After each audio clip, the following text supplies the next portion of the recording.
Chapter 1. It was Friday afternoon in the office of Babbitt Cars, Los Angeles. Charlie Babbitt was shouting on the phone. "But I have waited 5 weeks for these cars. Where are they?" On another phone, Charlie's secretary, Susanna, was talking to a customer. The customer wanted 6 Lamborghini cars, and he wanted them that day. Then a call came from the bank. Susanna put her hand over the phone. "They want you to pay back the money you borrowed," she said. "They want it this afternoon." "Tell them I'll pay on Monday," said Charlie. Then he spoke into his own phone. "You can have the cars on Monday, sir." "Yes, I'm sure." "Thank you, sir." Charlie put the phone down and smiled for the first time in a week. Monday. And this was only Friday. He had the weekend to think of something to save his business. He looked over at Susanna, his Italian secretary. She was his girl, and she was so beautiful. Charlie loved every part of her little body, her big black eyes, her long brown hair. "Are you ready for our weekend in Palm Springs?" Susanna looked surprised. "We're still going?" "Of course," said Charlie. "Don't worry about this little problem. I'm going to make $80,000 from those cars." He smiled his best smile. "Not bad for 2 or 3 phone calls." They were driving through the desert when a call came through on Charlie's car phone. "Mr. Babbitt? Mr. Charles Babbitt?" It was a girl's voice. "Yes?" "I'm calling for Mr. John Mooney. He's your father's lawyer, here in Cincinnati, and I'm sorry, but it's bad news. Your father has died, sir." "Oh, no," Susanna said, her eyes on Charlie. But his face didn't change, and he didn't say a word. "The funeral is on Sunday, Mr. Babbitt. I've got his telephone number if you—" But Charlie was not listening. He just continued to look at the road in front of them. "Oh, Charlie," Susanna said softly, "are you all right?" He didn't answer, but a few seconds later he turned off the road and stopped the car. "Sorry about the weekend," he said finally. "The weekend?" Susanna said. "Charlie—" Charlie did not look at her. "Look," he said quietly, "I hated my father, and he hated me." Susanna looked across at him. Charlie was only 26, but she thought he was the most handsome man in the world. He was tall and strong, with thick dark hair, and a wonderful smile. "Poor Charlie. That's very sad. My mother died when I was 2, and then it was just me and him." Susanna bit her lip and touched Charlie on the shoulder. "What happened?" Charlie was silent. Then he said, "Nothing I did was ever good enough for him." "I'm going with you to the funeral," Susanna said suddenly. Charlie smiled. "That's nice," he said, "but you don't need to." "I want to go," Susanna said. Charlie looked across at Susanna. "I forgot who I was talking to," he said, with a small, sad smile. Chapter 2. Charlie Babbitt walked away from his father's funeral without looking back. Getting into the car beside Susanna, he said, "We're going to stay in Cincinnati another night, okay? there's something I have to do before we go." Charlie started the car. "Where are we going now?" Susanna asked. "East Walnut Hills." Walnut Hills is the richest part of Cincinnati. All the houses are big and very expensive. Charlie parked the car in front of one of the largest, most expensive houses in Walnut Hills, Sanford Babbitt's house. "This is my father's place," he said.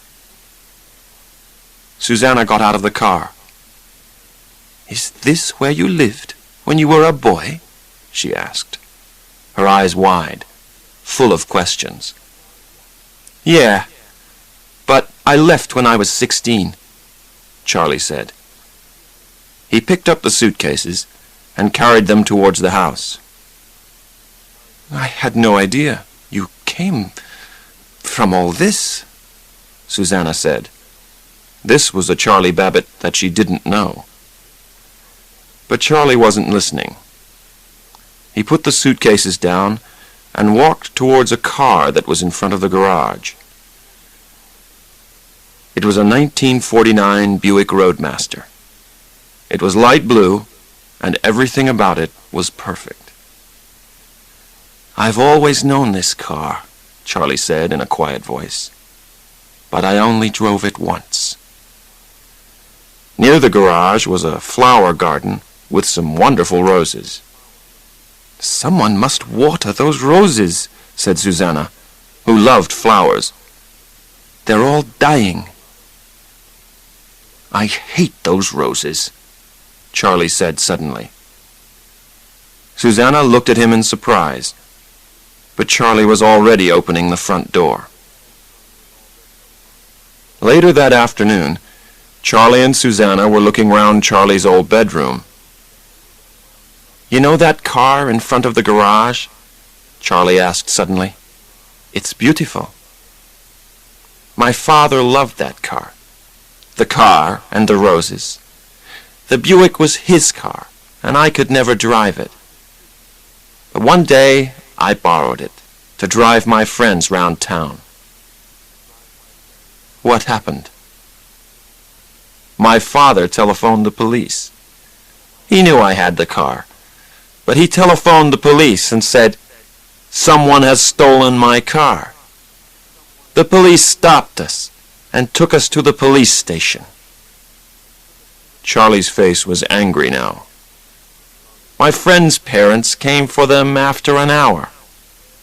My father left me there for 2 days. 2 days, Susanna said. "And you were only 16. Poor Charlie." But now Charlie was picking up an old coat from a box in the corner of the room. "Is that yours, Charlie?" Susanna asked. Charlie didn't answer. He was looking carefully at the little coat.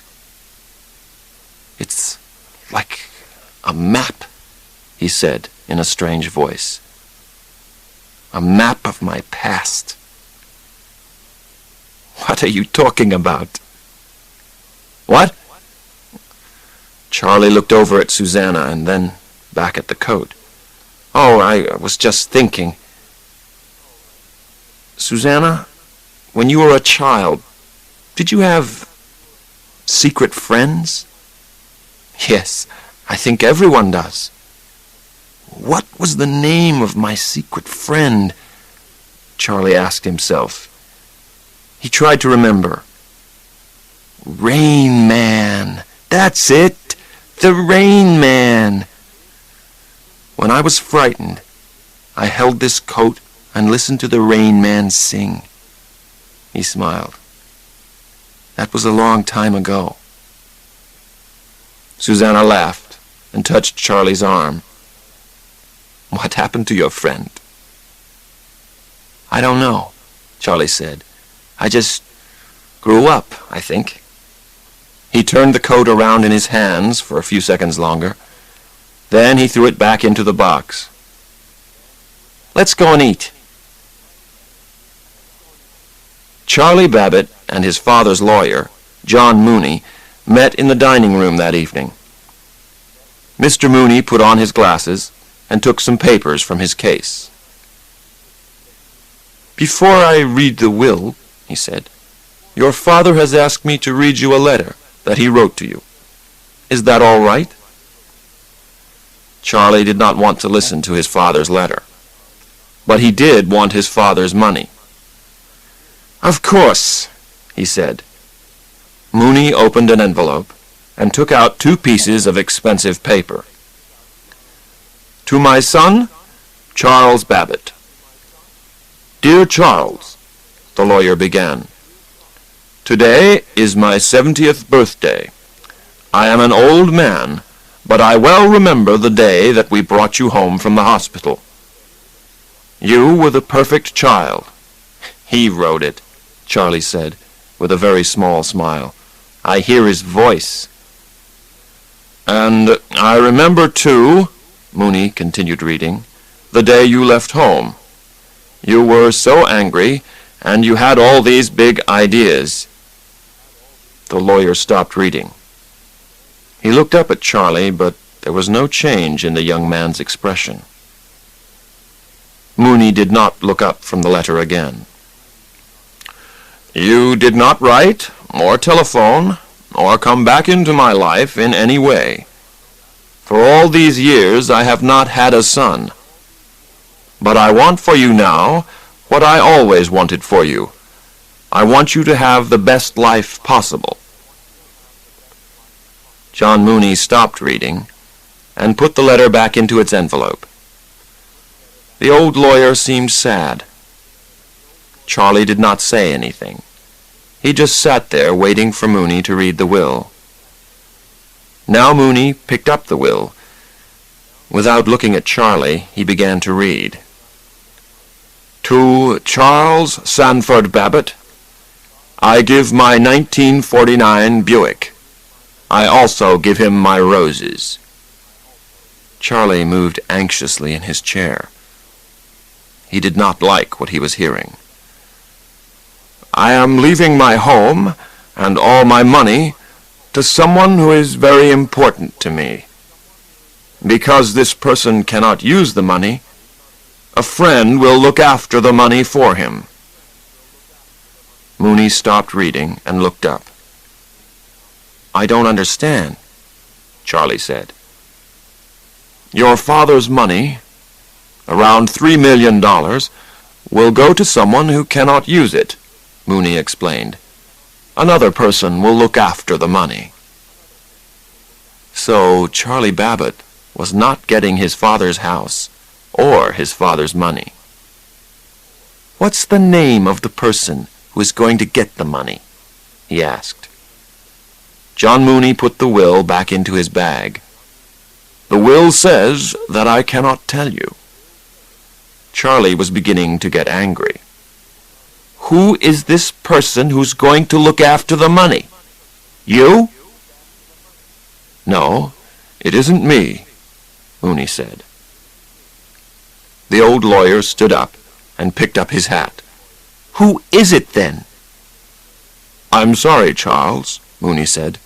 "I'm your father's lawyer. I can't tell you." He walked towards the door and then turned to face Charlie. "I'm sorry, son. I can see that you're upset, but—" "Upset?" Charlie jumped out of his chair. "I get an old car and some roses? Wonderful! And this man without a name, Charles, this secret person gets $3 million? Charles Sanford Babbitt. You want to be his son for 5 minutes?" Charlie shouted. "Did you hear that letter? Were you listening?"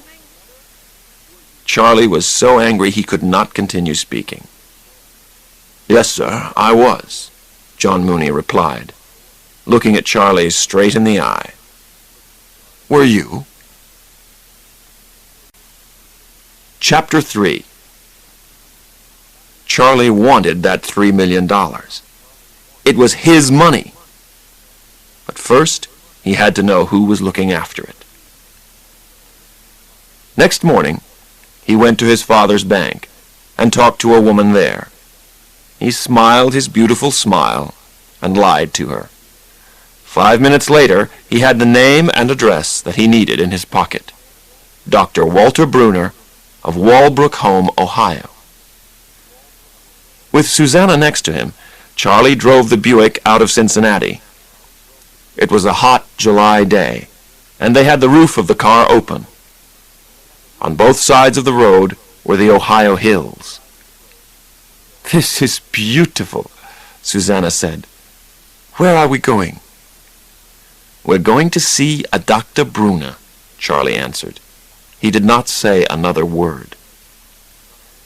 20 minutes later, Charlie slowed the car down and turned to the left. The new road was very narrow. On both sides there were big trees. "This is the place," he said. "Walbrook Home." "But why have we come here, Charlie?" Susanna asked.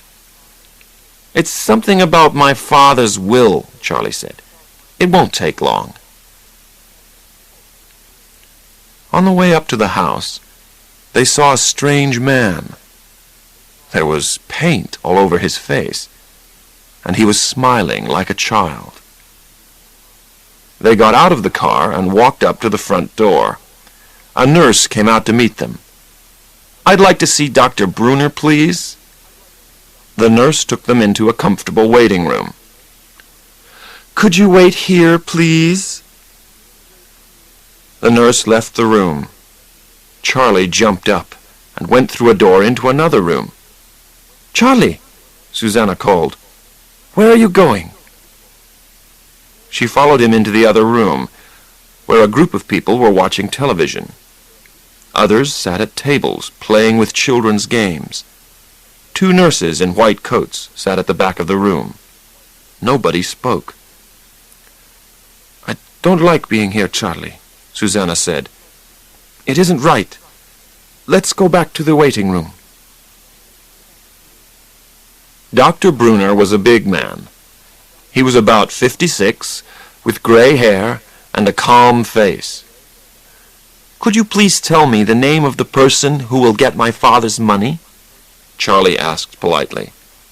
"I'm sorry, I cannot tell you that." Just like Mooney. "Why is it a secret?" Charlie left his chair and went over to stand by the window. "Is this person an old girlfriend of Dad's?" From the window, Charlie could see the old Buick. Susanna was sitting in the back, enjoying the afternoon sun. A small man, carrying a bag, moved towards the car.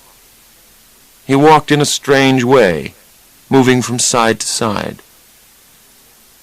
"Mr. Babbitt, I knew your father from the time you were 2 years old," Dr. Bruner said softly. Charlie turned. "The year my mother died," he said quickly. "Yes," said Bruner. "Now, the will names me as the person to look after the money. But this hospital and I get none of that money. I am doing this for your father." Charlie was beginning to feel very angry. To calm himself, he turned back to the window. The man with the bag was now standing next to the Buick. "And you want me to just forget about the money?" "I think you have been upset," Bruner said softly, "by a man who never knew how to show love." Charlie knew that this was true. He did not know what to say. Outside, the man was taking a small notebook out of his bag. He began writing in it. "I understand how you feel," Dr. Bruner continued, "but there's nothing I can do."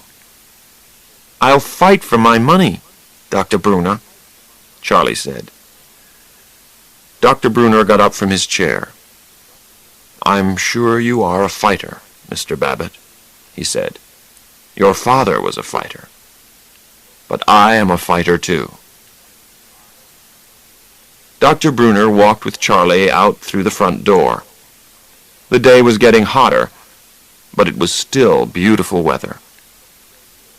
The little man with the bag was still standing by the Buick. He was writing in his notebook. Again and again he looked from the car back to the notebook. He did not look at Susanna. "Raymond," said Dr. Brunner, "go back inside." The man with the notebook was not listening. He continued writing in the notebook. Charlie walked past him and went to open the door. "Of course, this car is not white," Raymond said. He did not look up from his notebook.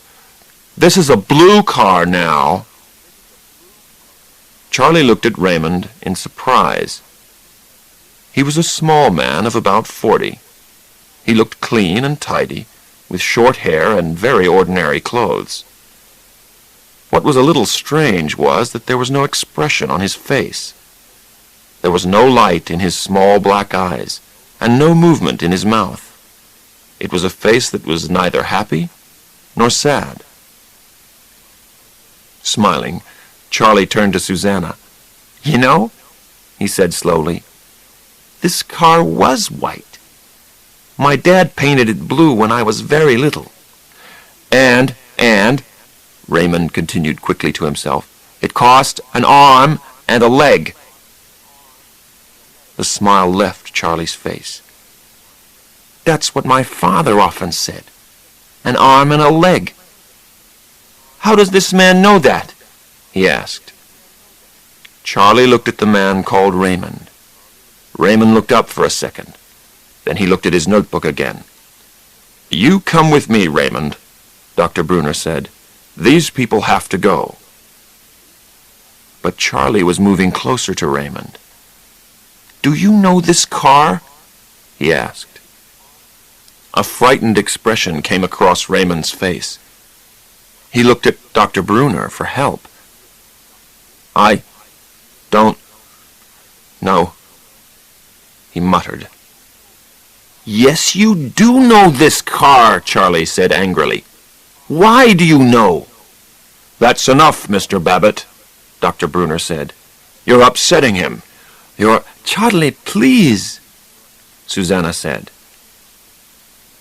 Now Raymond looked from Susanna to Dr. Brunner.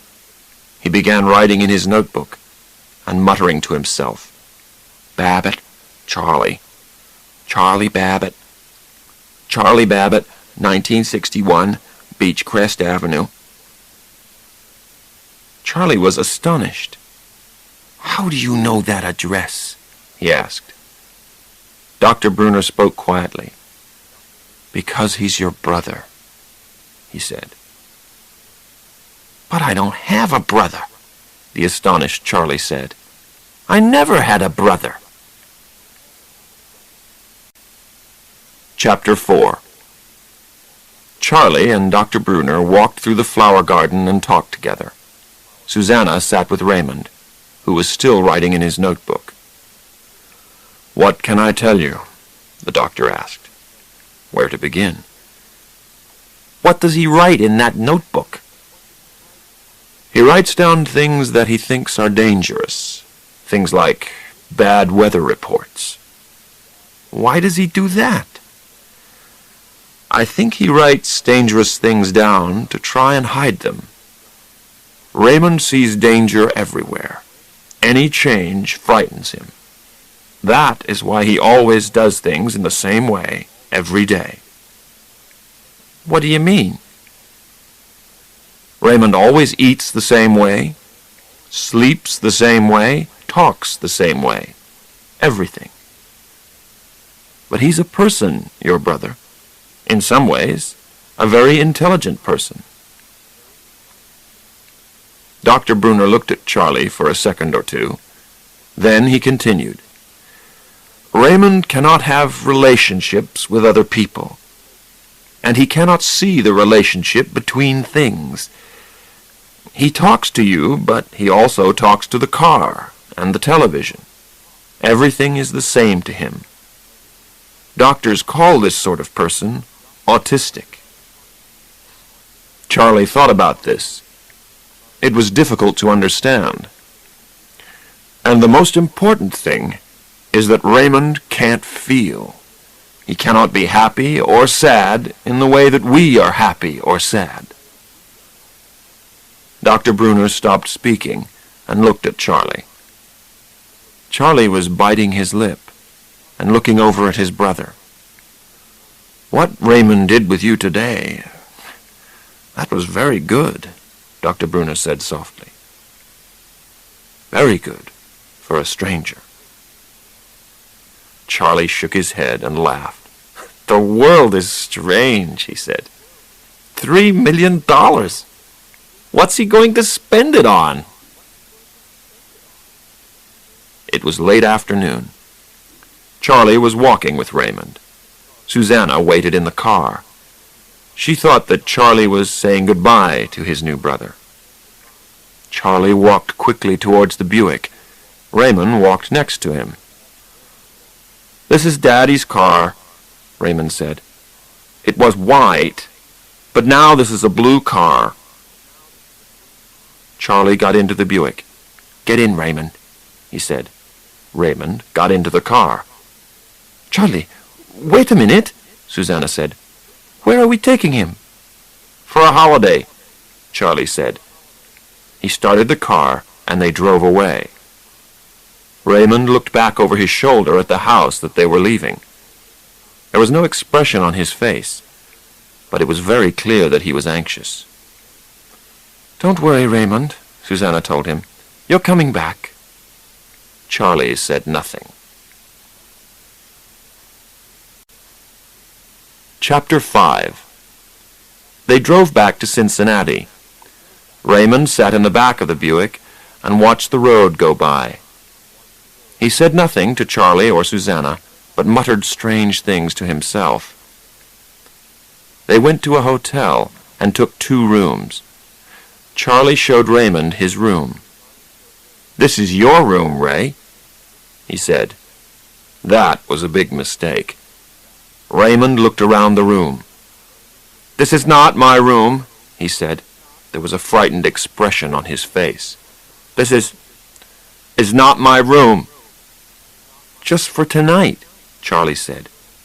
"Until we take you home," Susanna said. But Raymond was very upset now.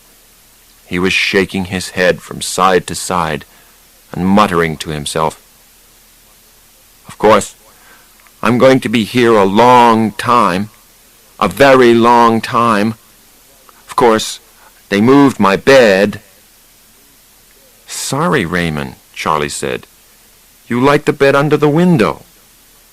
He started pushing the bed into its new place. But Raymond was still unhappy. He started muttering about books. The only book in the room was a telephone book for Cincinnati. "Charlie, let's take him home," Susanna said. She liked Raymond, and she did not like to see him upset.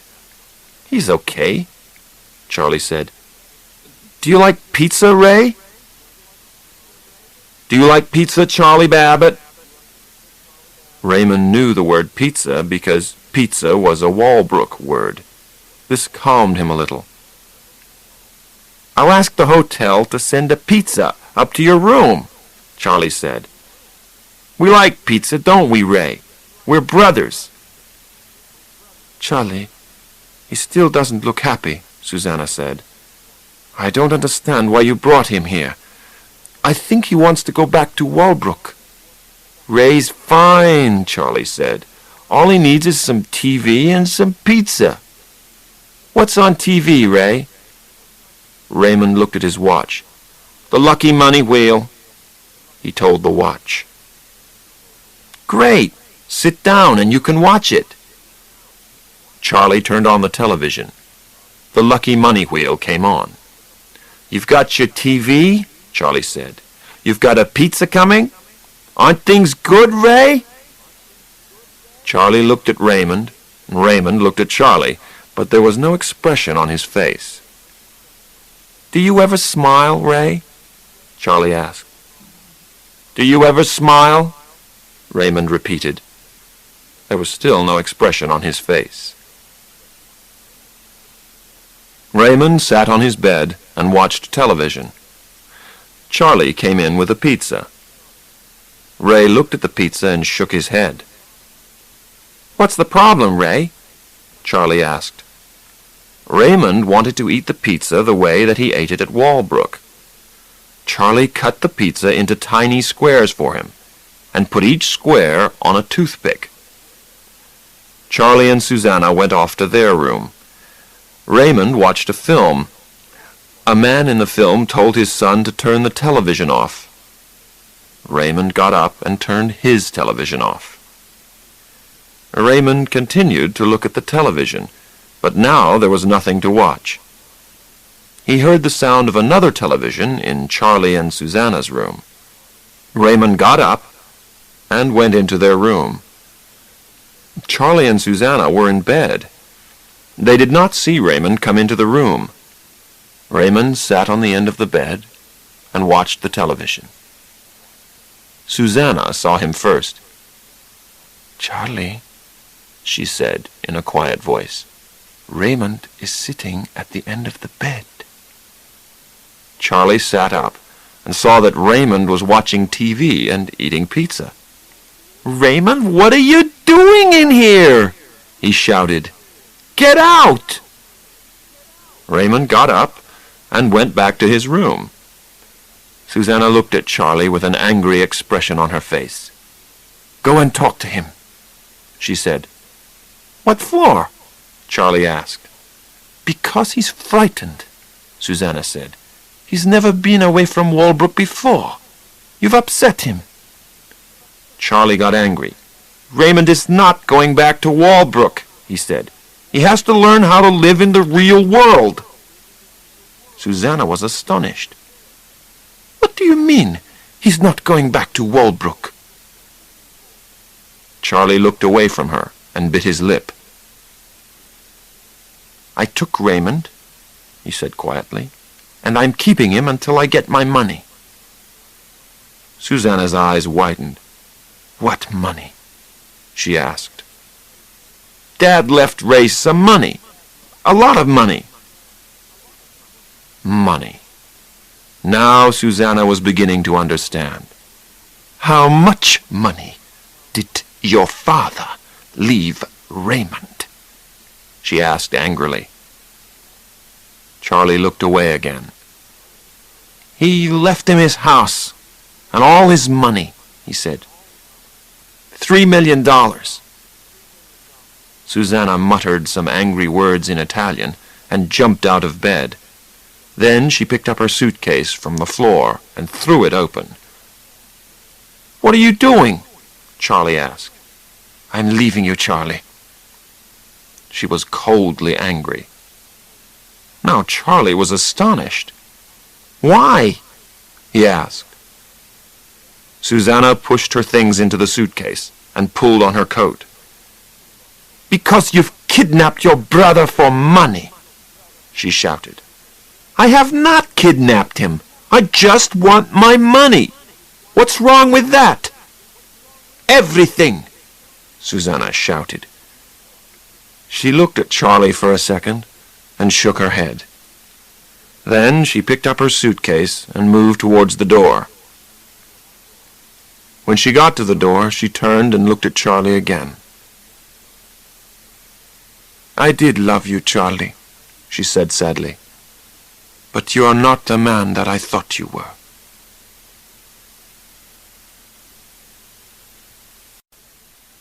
Chapter 6. The next morning, Charlie took Raymond to have breakfast in a cheap restaurant near their hotel. A pretty waitress came to their table. "Good morning," she said. Raymond read the girl's name on the front of her dress. "Sally Dibbs," he said suddenly. 460192. Sally Dibbs was astonished. "How do you know my telephone number?" she asked. Charlie was also astonished. He looked at Sally and then at Raymond. "How do you know her number, Raymond?"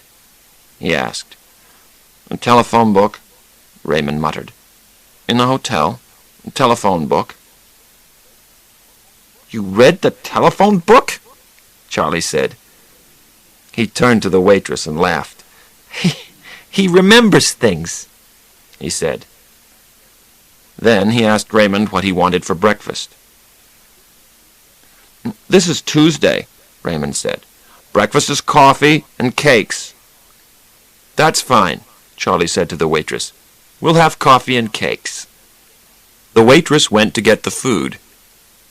Suddenly, an anxious expression came across Raymond's face. "Where are the toothpicks?" he asked. "We don't need toothpicks for cakes," Charlie said. Raymond shook his head from side to side. "Where are the toothpicks?" he repeated. "Where are the toothpicks?" Charlie closed his eyes and counted to 10. "All right, Raymond," he said. "I'll get you some toothpicks. But I'm also going to make a phone call. I want you to wait for me here." Charlie was on the phone. "Dr. Bruner, this is Charlie Babbitt." Dr. Bruner was silent for a second. Then he asked calmly, "Where are you, son?" "That's not important," Charlie said. "What is important is who I'm with." "You have to bring Raymond back, Mr. Babbitt," the doctor said. "Yes, I will," Charlie said. "When I get my $1.5 million, sir.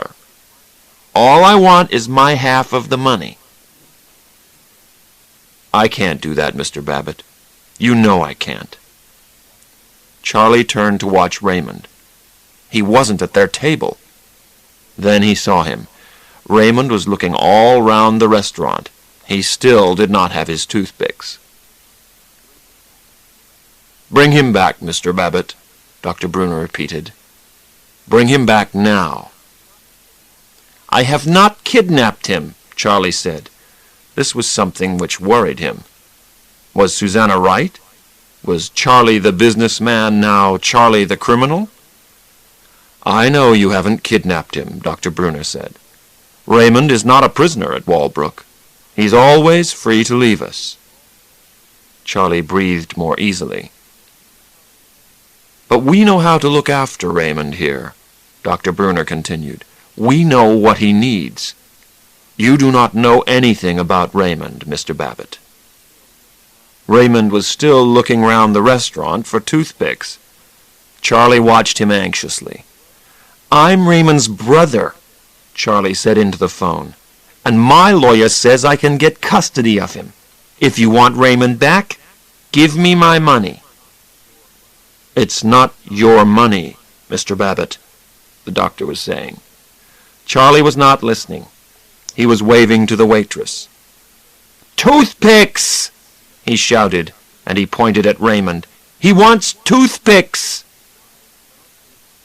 "I cannot give you what you want, Mr. Babbitt," Dr. Bruner continued. At last, Sally gave Raymond a full box of toothpicks. Raymond took the box back to their table. Charlie was getting angry. "Dr. Bruner, you've made a big mistake," he said. He put the phone down and walked over to where Raymond was sitting. "We're leaving, Raymond." Raymond stood up quickly and knocked the box of toothpicks off the table. The box fell to the floor and broke open. The toothpicks went everywhere. "Oh, Raymond!" Charlie shouted. But Raymond was looking down at the toothpicks on the floor. 82, he muttered. 82, 82, 82. Toothpicks. Charlie shook his head. "Ray, there's a lot more than 82 toothpicks down there." Raymond's expression didn't change. 82, 82, 82. Of course, that's 246 toothpicks. Charlie turned to Sally Dibbs. "How many toothpicks in the box?" he asked. The girl picked up the box and read the number off it. 250. Charlie smiled at his brother. "That was very close, Raymond," he said. "Come on, let's go. We're going to the airport. I have to go back to Los Angeles." As they walked to the door, Sally Dibbs called after them. He was right. There were 246 toothpicks on the floor. The other 4 are still in the box. At the airport, Charlie telephoned his office. The news was not good. Both the bank and the customer for the Lamborghini cars were still very unhappy. Charlie needed to get back to Los Angeles fast.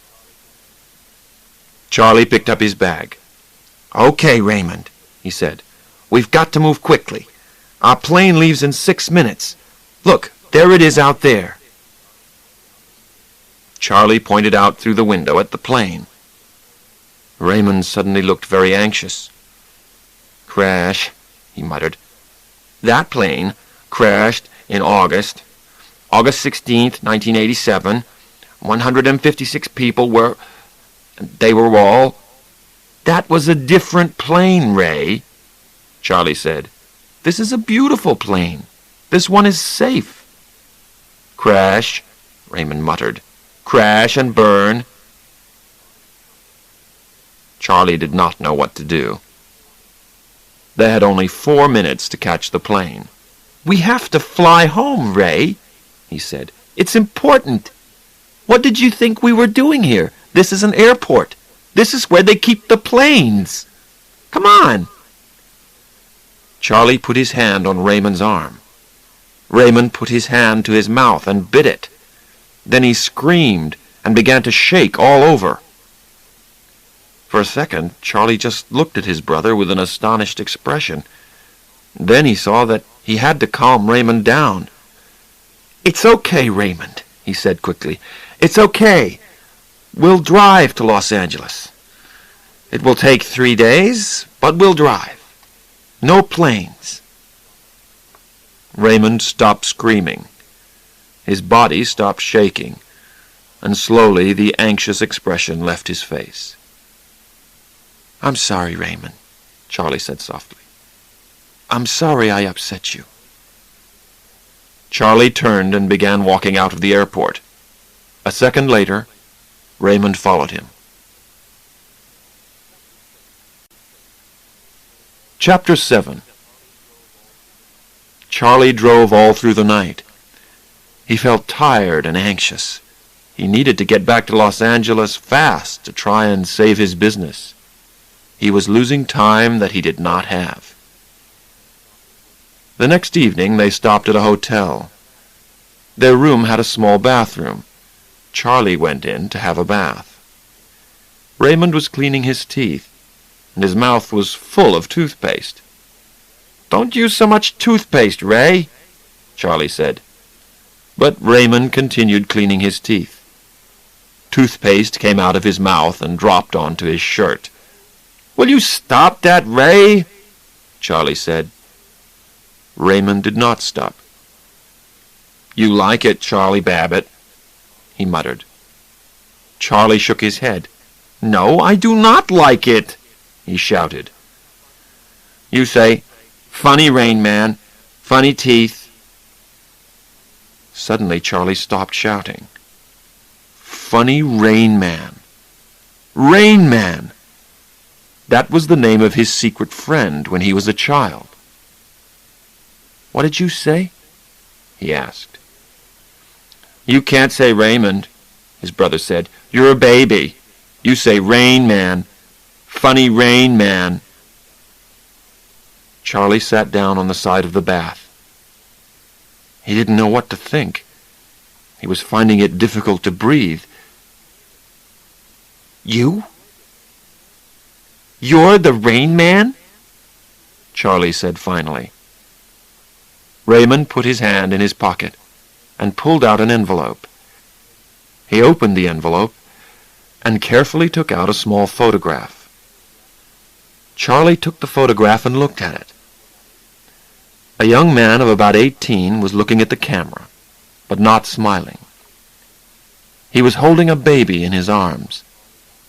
The baby was Charlie Babbitt, and the young man was Raymond Babbitt. "Daddy took the picture," Raymond said. Charlie looked at the photograph for a long time. He was astonished. He and Raymond. Charlie and Raymond. Charlie and the Rain Man. And you lived with us then? When did you leave us? It was Thursday, Raymond said. Which Thursday, Ray? It was snowing outside. Maria stayed with you when Daddy took me to my home. January 21st, 1965, on a Thursday. That's when our mother died, Charlie breathed softly. Just after New Year. And you had your coat, and you waved to me from the window. Goodbye, Rain Man. Goodbye, Rain Man. On a Thursday. Suddenly, Charlie remembered deep into his past. He remembered the snow and waving to Rain Man. And later crying for Rain Man. He wanted Rain Man, but Raymond didn't come. He never came again. I sat with that coat, Charlie said. Now he remembered his brother's 18-year-old face. And you sang to me. For a minute, Raymond just looked at his brother. Then, very softly, he began to sing a song by the Beatles. When Raymond finished singing, Charlie moved closer to him. Then he said, I remember I liked it when you sang to me. But Raymond was cleaning his teeth again. Charlie picked up the photograph and muttered something about how nice it was. Then he put it down on the side of the bath and turned on the water. Suddenly Raymond began to scream. No! No! No! No! Charlie looked up and saw a terrible expression on his brother's face. Raymond was looking down at the water. It's burning him! He screamed. Quickly, Charlie turned off the water. He remembered it all now. His brother giving a 2-year-old boy a bath that was too hot. Sanford Babbitt screaming, He's burning Charlie! He's going to kill him! That was why his father sent Raymond to Walbrook. That was the end of the relationship between Charlie and Rain Man. And poor Raymond remembered it all. It's okay, Ray, Charlie said softly to his brother. It's okay, man. I didn't burn. I'm fine. It was late. Raymond was sleeping on one of the 2 beds in the hotel room. Charlie lay on the other bed and smoked a cigarette. He felt very tired and very sad. He needed someone to love, someone who loved him. He needed Susanna. Charlie pulled the telephone towards him. Hello? Hello, it's me, Charlie, he said softly. There was no answer. I just want to hear that our relationship is not...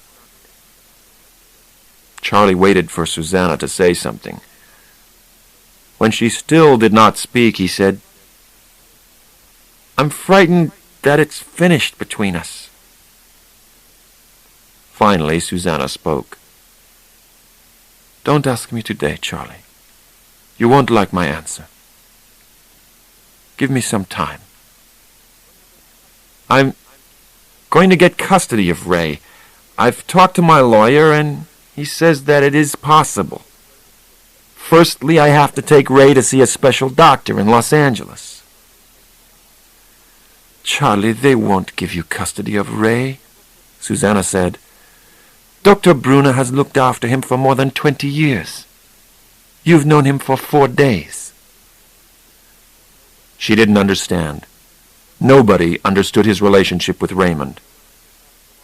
Can I phone you when I get back to Los Angeles? Susanna didn't say yes, but she didn't say no either.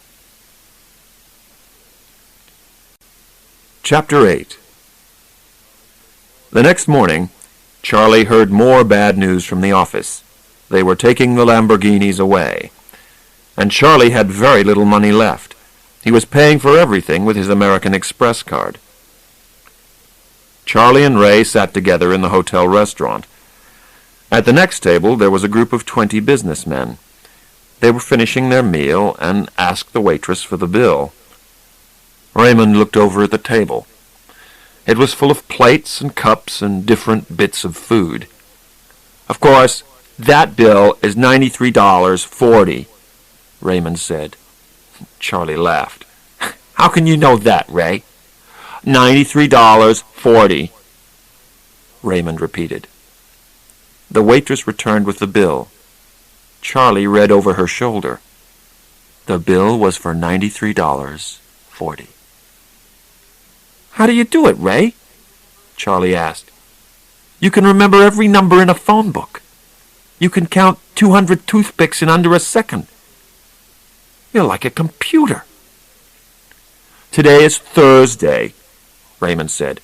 "Thursday is coffee and cakes. Same as Tuesday." Charlie looked at his brother. Suddenly, he had an idea. A really great idea to end all his money problems. "Raymond," he asked his brother, "have you ever played cards?" The next day, they arrived in Las Vegas. Charlie bought new suits for Raymond and himself. He also bought Raymond a television the size of a small clock. Then he showed his brother how to play cards. "Do you understand how to play now, Raymond?" "I count cards," said Raymond. "Yes, but you must never say that." They went into the Golden Casino at 4 o'clock in the afternoon. They sat down at one of the card tables. 5 hours later, they got up from the card table.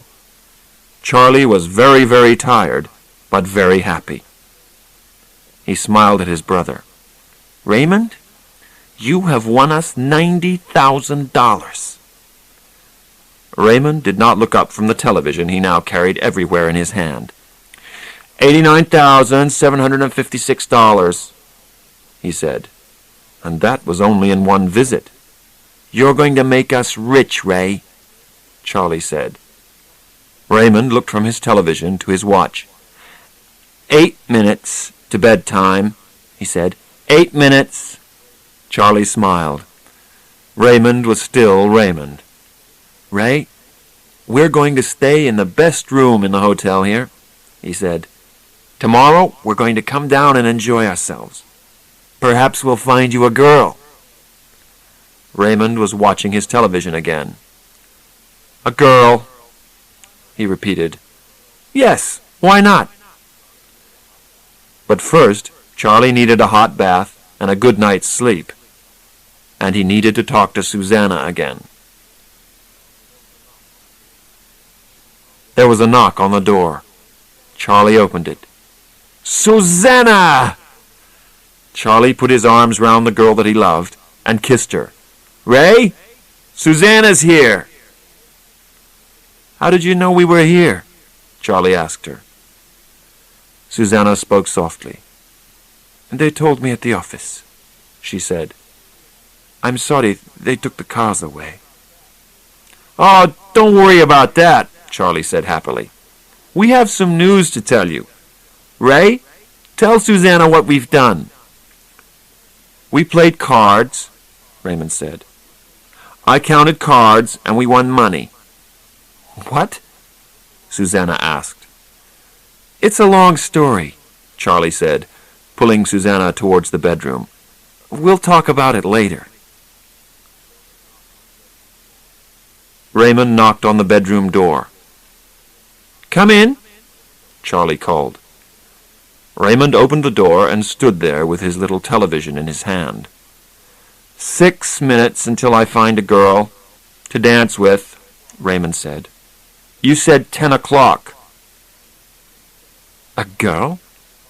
Susanna asked. Charlie was getting out of bed. I taught him to dance.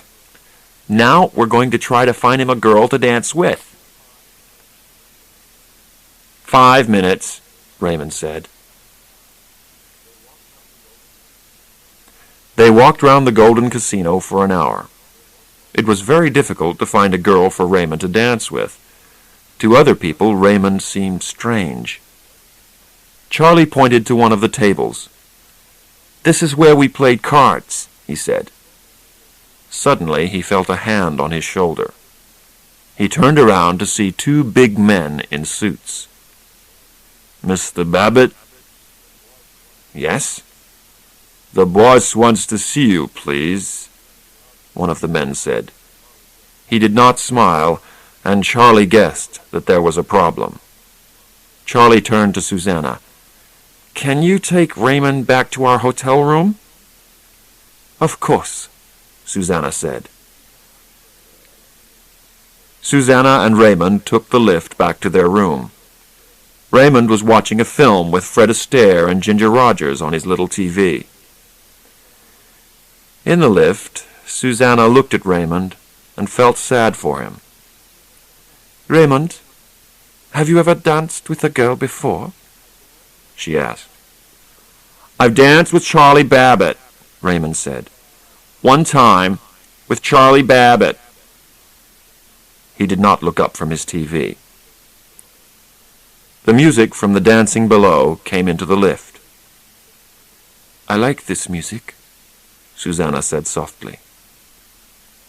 Do you want to dance with me, Raymond? Susanna stopped the lift between 2 floors. She moved closer to Raymond and took his hand in hers. They started to dance inside the lift. Raymond watched his television over Susanna's shoulder. The song came to an end. Susanna started the lift again. The other girls have missed a beautiful dance, she said. Later, Charlie came up to the room. He looked very tired. We have to leave here tomorrow, he said. They won't let us play cards here again. Why not? Susanna asked. Because we won, said Charlie. And they don't like people winning. I guess Raymond was too good for them. Chapter 9. They left Las Vegas the next morning and drove back to Los Angeles. Susanna sat next to Charlie in the front of the Buick. Raymond sat in the back of the car and watched another film on his TV. Sometimes he looked out at the desert they were driving through. Once Raymond drove the car for a few minutes. The road was empty, so there was no danger. I'm a very good driver, Raymond said. Susanna got out at her flat in Santa Monica. Charlie and Raymond drove on to Charlie's house in Los Angeles. There was a letter waiting for Charlie. It was from Dr. Bruner. I'm staying here in Los Angeles, at the Hotel California, the letter said. Please, come and see me. I think we need to talk. That night, Charlie went to see Dr. Bruner at his hotel. Mr. Babbitt, I want to stop playing games, Dr. Bruner said. My lawyer is talking to your lawyer. He is explaining to him the facts. Raymond will see a special doctor on Friday. This doctor will decide who gets custody of Raymond, and you are going to lose. I think that is for the doctor to decide, Charlie said. But I have helped Raymond more in 1 week than you have in 20 years.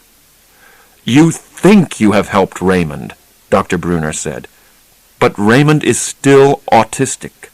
He will always be autistic. Neither you nor I can change that fact. Charlie turned to go. I'll see you on Friday, Dr. Bruner. Don't you understand, Charlie? Dr. Bruner called. "Even if they give you custody of Raymond, you will not get your father's money. I don't have to pay you anything." "Goodbye, Dr. Bruner," Charlie said, walking away. Dr. Bruner called after him, "I'll give you $250,000 to have Raymond back now." Charlie stopped walking and turned round to face the doctor. He shook his head. "I don't want your money, Dr. Bruner," he said. "I want my brother." Friday came. Dr. Marston sat at his desk. Next to him was Dr. Bruner. In front of him were Charlie and Raymond. The two brothers were both wearing suits. "There's no easy way to say this, Mr. Babbitt," Dr. Marston began. He did not need to continue. Charlie understood. "You're sending Raymond back to Walbrook," he said. "They can look after him there," Dr. Marston said. "They understand Raymond's problems." "But Raymond has changed," Charlie said angrily. "He has only been 7 days with me, and already he is getting better. And you don't like that." Dr. Marston and Dr. Bruner sat silently for a minute. Then Dr. Bruner turned to Raymond. "How was your holiday, Raymond? Tell me what you did." Raymond held his little TV to his heart. "I played cards," he said, "with Charlie Babbitt, and I drove Daddy's car." Dr. Bruner laughed. "You drove a car, Raymond?" "It was on a quiet road," Charlie said. "And I danced with Susanna," Raymond said. Even Charlie was surprised at this. Dr. Bruner took a pen from his pocket and wrote something down in a notebook. Then he turned to Raymond. "Do you want to stay with Charlie, Raymond?" he asked. "I want to stay with Charlie Babbitt," Raymond said. "You see," Charlie said, "Raymond wants to stay with me." But Dr. Bruner did not look at Charlie. He looked at Raymond. "Do you want to go back to Walbrook, Raymond?" "I want to go back to Walbrook." Dr. Bruner wrote again in his notebook. Dr. Marston also wrote something down. "But what do you want to do, Raymond?" Dr. Bruner asked again. "Do you want to stay with Charlie? Or do you want to go back to Walbrook?" Raymond was now breathing very deeply. He shook his head from side to side and moved uncomfortably in his chair. "Walbrook, Charlie Babbitt, Walbrook, Charlie Babbitt," he muttered. Charlie jumped out of his chair. "Stop asking him all these questions!" he shouted. "You're upsetting him!" Now Dr. Bruner looked at Charlie. "I'm showing you that Raymond is still autistic, Charlie," he said calmly.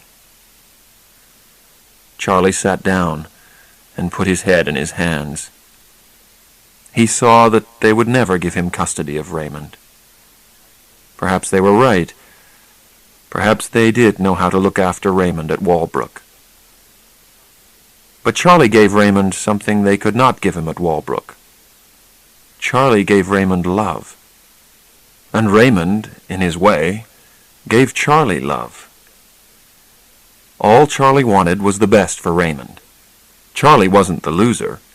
Raymond was the winner. "Ray, they want you to go back to Walbrook," Charlie said slowly to his brother. He looked up at the two doctors. "Can I visit him?" Dr. Marston turned to Dr. Bruner for an answer. "Of course," Dr. Bruner answered. "We would like you to." Raymond took out his photograph. It was a lovely picture of the 18-year-old Raymond and the 2-year-old Charlie. Rain Man and Charlie. Brothers. Raymond handed the photograph to Charlie. Charlie began to cry softly. "Are you all right, son?" Dr. Bruner asked. Charlie looked up and smiled. Then he turned to his brother. "I'll come to see you, Ray," he said. "And you can drive Dad's car when I visit." "I'm a very good driver," Raymond said.